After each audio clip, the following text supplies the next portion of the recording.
ఏ వ్యక్తి అయినా పేదలకు కడుపు నిండా తిండి పెట్టగలిగితే దానికంటే జీవితంలో ఏది సాటిస్ఫాక్షన్ ఎక్కువగా ఇవ్వదని మరొకసారి మీకు అందరికీ తెలియజేస్తున్నా. అలాంటి కార్యక్రమానికి ఈరోజు శ్రీకారం చుట్టాం. అయితే ఈ ప్రదేశం కూడా ఎన్టీ రామారావు గారు పుట్టిన స్థలం, మొదటిసారి ఎమ్మెల్యే అయిన నియోజకవర్గం గుడివాడ.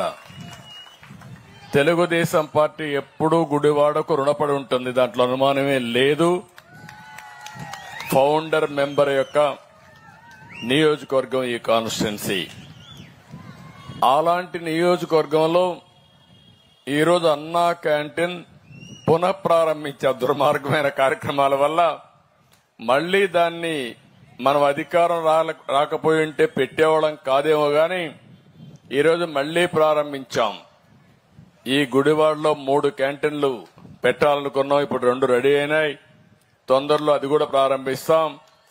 ఎన్టీ రామారావు గారు పుట్టిన ఈ స్థలంలో ఎవ్వరు కూడా తిండి లేదనకుండా ప్రతి ఒక్కరిని ఆదుకునే బాధ్యత తెలుగుదేశం ఎన్డీఏ ప్రభుత్వం తీసుకుంటాం.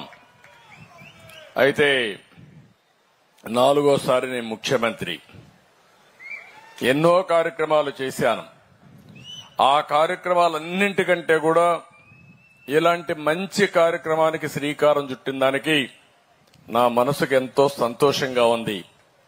మీరు ఒక్కసారి చూస్తే ప్రతి ఒక్కరం బతికేది జానుడు పొట్ట కోసమే.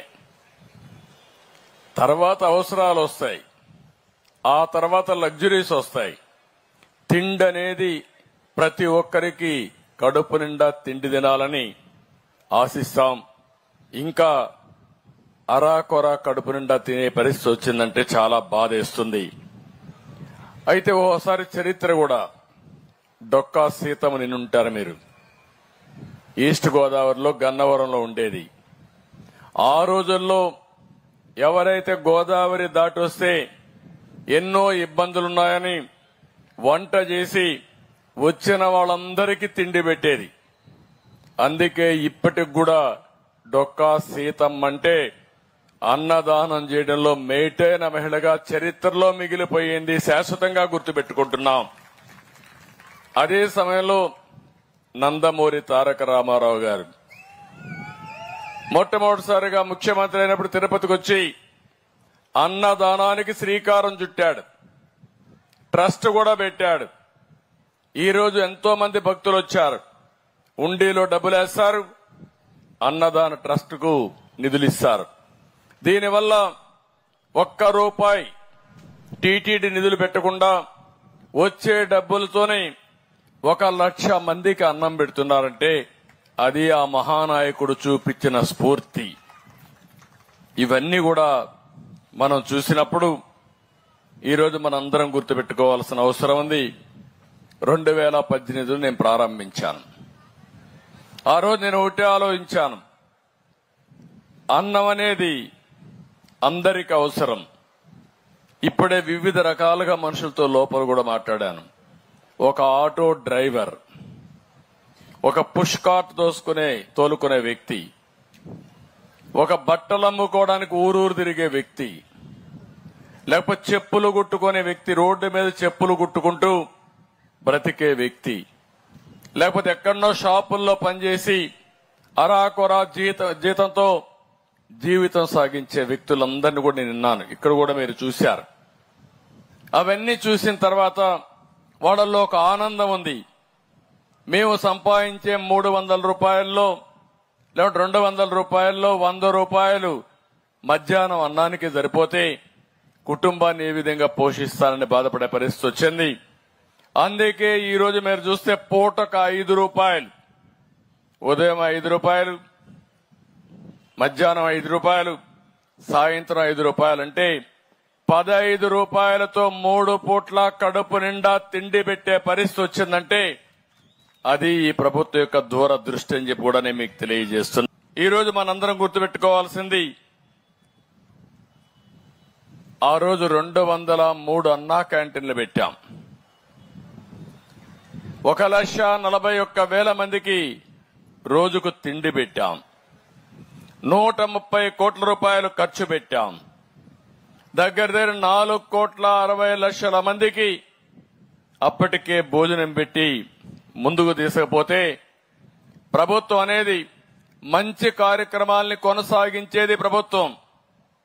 కానీ ఆనాటి ప్రభుత్వం యొక్క విధ్వంస కార్యక్రమాల్లో అన్నా క్యాంటీన్ కూడా బలైపోయే పరిస్థితి వచ్చింది. నాకు ఎన్నోసార్లు చెప్పాం, ఎందుకు మీకు ఇంత కోపం అన్నా క్యాంటీన్ పైన? కావాలంటే మీ పేరు పెట్టుకోండి, ఈ అన్నదానాన్ని కొనసాగించడని చెబితే మీరు పెట్టలేకపోయినా దాతలు వస్తారు, వాళ్ళని వదిలిపెట్టమంటే, వాళ్లకు ఫ్రీగా చేసే అవకాశం ఇవ్వమంటే ఇవ్వకుండా అడ్డం పడే పరిస్థితికి వచ్చారు. కడాన ఏ పరిస్థితికి పోయారంటే చాలా ప్రదేశాల్లో రాజకీయ నాయకులు స్వచ్ఛంద సంస్థల ముందుకొచ్చి అన్నా క్యాంటీన్ ద్వారా 5 రూపాయలకే భోజనం పెట్టాలనే పరిస్థితి, దానికి అడ్డం పడిపోయి చాలా దుర్మార్గంగా ప్రవర్తించారు. పెట్టనీయకుండా చేశారు, చాలా దౌర్జన్యాలు చేశారు. అన్నం పెట్టే వాళ్ళను కూడా పెట్టనీయకుండా అడ్డుకున్నారంటే ఎలాంటి ప్రభుత్వం ఉందో మనం ఒక్కసారి ఆలోచించుకోవాల్సిన అవసరం ఉంది. ఈ రోజు ఇక్కడ కూడా మీరు చూశారు అన్నా క్యాంటీన్ ని. నేను మామూలు స్టాండర్డ్స్ లో పెట్టలేదు దీన్ని. ఒక మంచి బిల్డింగ్, మంచి ప్రదేశంలో బెస్ట్ స్టాండర్డ్స్ తో కట్టాం. అన్నం కూడా నాణ్యమైనది, పౌష్టికాహారం ఉండేది, ఇవన్నీ తీసుకొచ్చాం. అందుకనే ఈరోజు మనం చూస్తే 49 మున్సిపాలిటీలో 100 క్యాంటీన్లు ఈ రోజు ప్రారంభిస్తున్నాం. సెప్టెంబర్ ఎండ్ కంతా 203 అన్నా క్యాంటీన్లు రాష్ట్రమంతా ప్రారంభిస్తాం. గిరిజన ప్రాంతంలో అన్ని మండల హెడ్ క్వార్టర్లో పెడతాం. రోజుకు 350 మందికి అన్నం సరఫరా చేసే కార్యక్రమాన్ని తీసుకుంటున్నాం.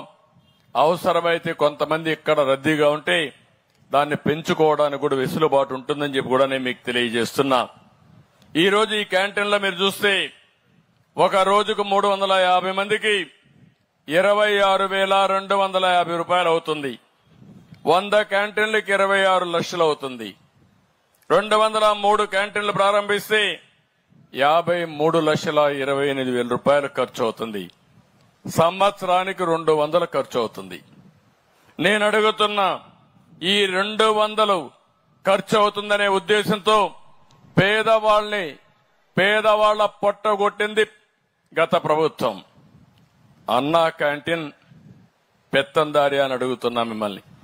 పేదవాళ్లకు తిండి పెట్టడం మనందరి కనీస బాధ్యత. ఈ రోజు ఇక్కడ నేను చూశాను సంస్థ కూడా, మీరు ఒకసారి చూస్తే ఈ క్యాంటీన్ లో మనం వడ్డించే ఆహారం కూడా పూటకు 34 రూపాయలు పడుతుంది. బ్రేక్ఫాస్ట్ మాత్రం 22 రూపాయలు పడుతుంది. మొత్తం 90 రూపాయలు అవుతుంది. 15 రూపాయలు పే చేస్తే 75 రూపాయలు ప్రభుత్వం గాని, డోనర్స్ గాని, దాతలు గాని ఖర్చు పెట్టే పరిస్థితికి వస్తున్నాం.